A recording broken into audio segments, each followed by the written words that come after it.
கொடுக்க கொஞ்சம் காலதாமதமாக இருக்கிறது. தொடர்ந்து மாநில அரசு நிதியை தந்தாலும் ஒன்றிய அரசிலிருந்து முதல்வர் அவர்களை கேட்டு அந்த ஒன்றிய அரசு அமைச்சரை சந்தித்த போது இந்த ஜல்ஜீவன் திட்டம் 24ஆம் ஆண்டே முடிந்து விடுகிறது என்பதை மாற்றி 25ஆம் ஆண்டு என்று கொண்டு வந்தார்கள். இப்போது இன்னும் 2 ஆண்டு காலம் நீட்டித்து ஜல்ஜீவன் திட்டத்தை நாங்கள் பணம் வழங்குவதாக சொல்லியிருக்கிறார்கள். எனவே உறுப்பினர்கள் கேட்டுக்கொண்டது போக திருவண்ணாமலை மாவட்டம் முழுவதும், அதுக்கு வேலூர் மாவட்டத்தில் ஒரு பகுதியும், கள்ளக்குறிச்சி மாவட்டம், விழுப்புரம் மாவட்டம், 4 மாவட்டங்கள் பயன்பெறத்தக்க வகையில் அந்த திட்டத்தை எடுத்திருக்கிறோம். அது மத்திய அரசினுடைய ஒன்றிய அரசினுடைய நிதிக்காகவும் அதே நேரம் நிதி நபார்டு மூலமாக, ஜைக்கா மூலமாக இப்படி நிதியை தேடி அவர்கள் மூலமாக அதை நிறைவேற்றுவதற்காக காத்திருக்கிறோம்.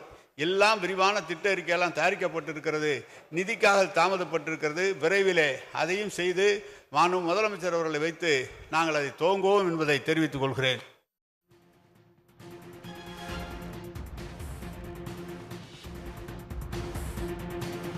நாமக்கல் மாவட்டத்தில் மட்டும் 2,54,031 மகளிருக்கு கலைஞர் உரிமை தொகை வழங்கப்பட்டு வருகின்றது. அதாவது நாமக்கல் மாவட்டத்தில் விண்ணப்பித்தவர்கள் 67% 67% பேர் உரிமை தொகை பெற்று வருகிறார்கள். குறிப்பாக நம்முடைய மாண்புமிகு உறுப்பினர் அண்ணன் ஈஸ்வரன் அவர்கள் அவருடைய திருச்செங்கோடு தொகுதியில் மட்டும் மாதம் கிட்டத்தட்ட 44,000 பேர் மகளிர் உரிமை தொகை பெற்றுக்கொண்டு இருக்கின்றார்கள்.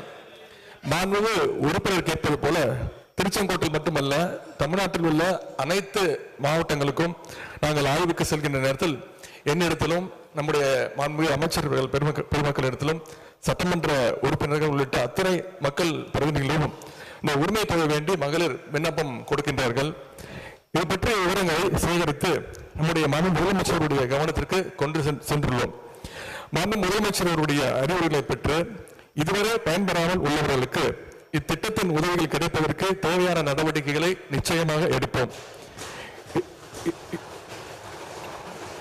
இது குறித்து சென்ற முறை விண்ணப்பிக்க இயலாதவர்கள் புதிதாக விண்ணப்பிக்கவும், திட்டத்தின் விதிகளை பூர்த்தி செய்யும் மகளிர் அனைவருக்கும் உரிமை தொகை வழங்கவும் 3 மாதங்களுக்குள் நடவடிக்கை எடுக்கப்படும். இந்த